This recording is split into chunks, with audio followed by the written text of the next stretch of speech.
Don't buy a property unless you've looked at that property. If you haven't had boots on the ground, then you are taking one big risk that you don't want to take.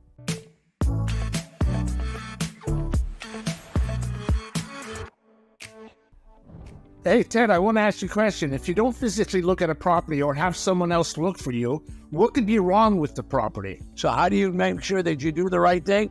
Start out at the local county records and get a list of the property.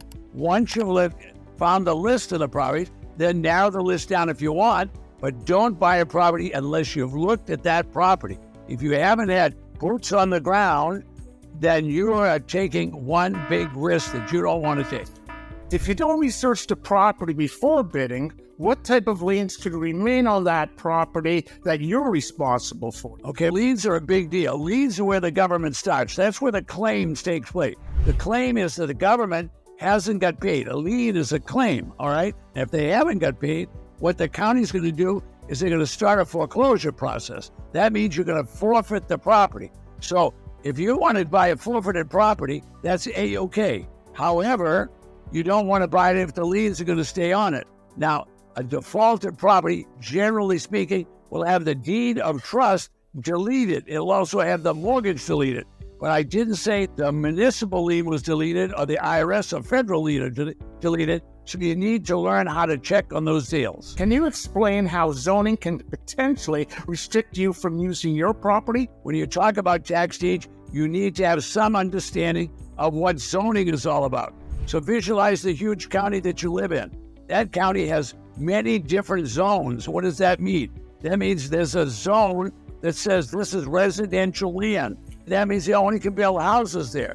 They could have something right next to it that said agricultural land. That means they could have row crops there. They could have orange trees there, things like that. Now, what about industrial land? That's another complete zone. So you got to think about it. So if you don't understand zoning and you think you're going to go there and start building houses on it, or you think you're going to have agriculture on it, you need to understand zoning. How do you find that out? Just go to your county records. They'll have big maps of the county and show you step by step so that you could learn how to do that. Can you do all that online? Yes. Your 30 years of experience, you've probably seen this too many times. What challenges could you face if you overpay for a property? It's just like everything else in life. If you overpay for something, what are you going to do with it? You're going to have to hold on to it. The whole idea of buying those is try to buy it low so that you can sell it with some margin and make some money.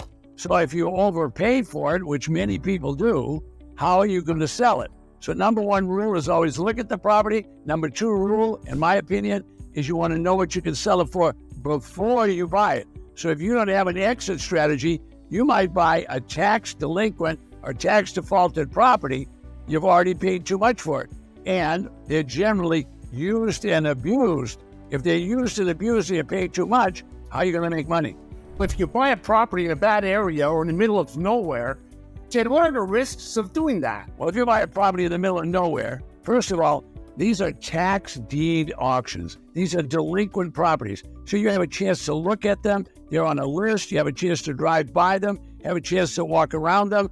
While you're doing all that, you could also look and say, is there a market for this? So some people that are hermits, they want to live out in the middle of the rural land and have a house there and live all by themselves. But that's not most people. They want to live in a community where they can go to the convenience store, where they can go to the gas station, where the kids can go to school. So you need to look and understand the zoning of all that. So you want to make sure when you buy a property that you're going to be able to sell it. If you can't sell it and don't know how to sell it, for goodness sake, don't buy it. Finally, Ted, what advice would you give someone to avoid these challenges that we discussed today? Okay, investing in tax defaulted property is a risky business if you don't know what you're doing. If you know what you're doing, everything is easy. But you don't know what you're doing, and that's why you're watching these videos. So if you want to buy tax delinquent properties, these are properties that the county is selling because someone forfeited on the taxes. They forfeit the tax, they could forfeit the land. So what do you want to be careful of? Do you want to find out about the condition by looking at it? Do you want to go to the county records and find out what's in those records? Does it have municipal liens? Does it have IRS liens on it? Does it have federal liens on it? Does it have state liens on it? You need to check on all those things. If you haven't walked on the property, I suggest don't buy it. If you haven't looked in the county records or don't know how, don't buy it until you do know how. I'm in the education business, but you don't need me. You can go do that research yourself. But if you don't do the research, you could end up investing in a tax deed property that you couldn't sell. If you have any questions for Ted, his research team monitors the comments below this video and you'll definitely get the answers. It would be really nice to have some type of calendar where all these auctions are happening. And I know you have such a thing and a free gift for the folks. Can you tell them a bit about that? Okay, I'll tell people about it. You can just go below me while I'm talking and you'll see it, what I call an interactive map and auction calendar. So there's way too much abundance in this business. So what do I mean by that? There's hundreds, thousands of people are searching for tax defaulted property. But what they don't know is that there's 3,000 counties that they could be searching in. If you want to, you could get the newspapers. You get the newspapers from 3,000 counties, and you can get them all and know everything about every tax default or auction because they would list them in those newspapers. They would also announce it on the county website, so you would know that. In order to do all that, it's going to take hundreds of hours. So I created a calendar, an auction calendar, and if you look on the map, you can see all the counties in the United States are listed on there, over 3,000 counties. And you'll see white circles on the map.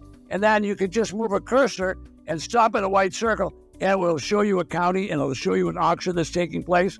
And that's right below me. Get a general idea. Just go below me and take a look. That's tremendous. Folks, go ahead and subscribe and ask questions in the comments section below. And don't forget about getting that free gift below here from Ted.